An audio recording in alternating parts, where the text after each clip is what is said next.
it's your presence, yeah, I need to find rest, yeah, I need to find rest, yeah, I need to find rest. It's your presence, if it ain't your presence, I can find rest. It's your presence, if it ain't your presence, I can find rest. It's your presence, it's a present, yeah, I need to find rest, yeah, I count it all blessed, yeah, I need to find rest.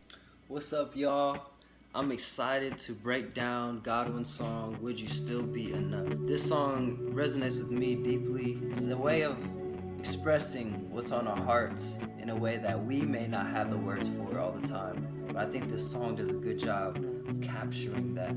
I'm notorious for jacking lyrics up, so I had to make sure what I'm talking about is accurate. So the first line is, if it was easy, wouldn't be worth the time. If it were simple, couldn't be God's divine. Straight off the bat, I know that this resonates with me, being an athlete and everything. All we know is hard work because we're trying to obtain something, a goal, something kind of achievement we are striving for, working for it. But that's the point, we have to work for it. It can't just be handed to us. It's not going to be easy. If it were simple, couldn't be God's divine. You see, when we get to a place where we are through all the struggle, through all the hard work, through all the pain, the suffering, we also understand that through that pain and suffering, we're also transforming and growing to a place that we've never been before. Because we started here and now we're here. But it was worth the time. And then when we get to where we are from our hard work, we have to realize something that we may have thought was unattainable or insurmountable at one point. And now we're here. It's only through God's divine hand. Anything good in life is worth time. It's worth fighting for. It's worth putting in work for. Anything good in life is worth it. So the next verse that stands out to me, it says, we're all just human, trying to hold glorious affliction, infinite mold. Now I tell Godwin all the time, if there was one thing I was going to get tattooed on me, it would be glorious affliction, infinite mold. We're just human. We're trying to hold on. We're trying to do what we can do. Trying to understand. In the midst of things though, because we are human, we may not see it right away. It's a relationship with God and a constant trust in Him that allows us to see things come to place. But it doesn't always happen in the time that we want it to. It may be down the road. But on the journey that we take to get there, there's a beauty in the hurt that we're going through. There's a beauty in the destruction and the renovation to come has such a big weight of glory at the end of it. There's a glorious affliction you might have to go through. A great pain, a great suffering, something that just shakes your world. But why is it glorious? An infinite mold, meaning that through that hardship, through that storm, He was carving you into something strong, something sustainable, something that He called you to be. We are shaped into being an infinite mold by the hands of our Creator through a glorious affliction. I just think it's so beautiful. It's amazing.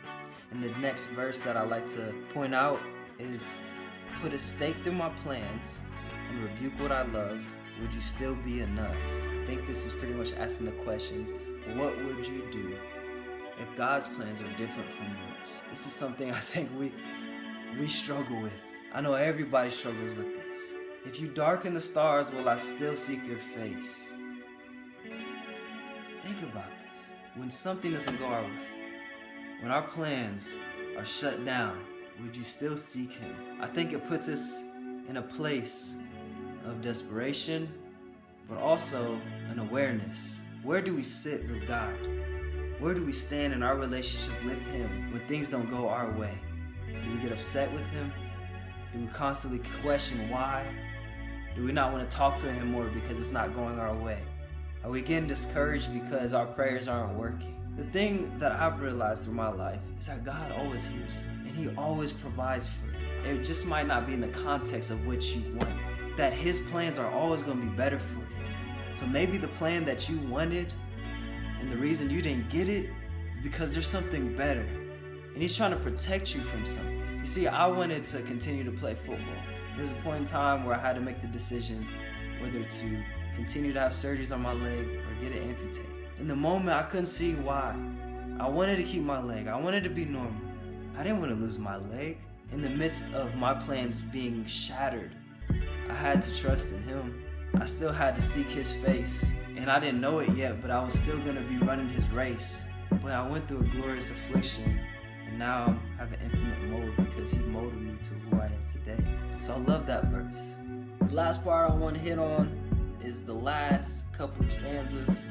God was just going ham in that little beginning part when you saw me bobbing my head. It's your presence, yeah, I need to find rest. It's your presence, if it ain't your presence, I can't find rest.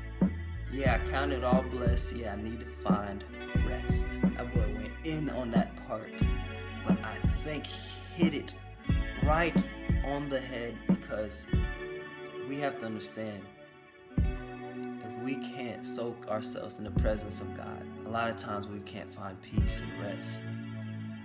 Because if we try to continue to fill our hurt with things of this world is unforgiving, and we're just going to keep trying to fill ourselves, but always be hungry. But God in his presence can fulfill all you need. Just sitting in the presence of God alone is enough.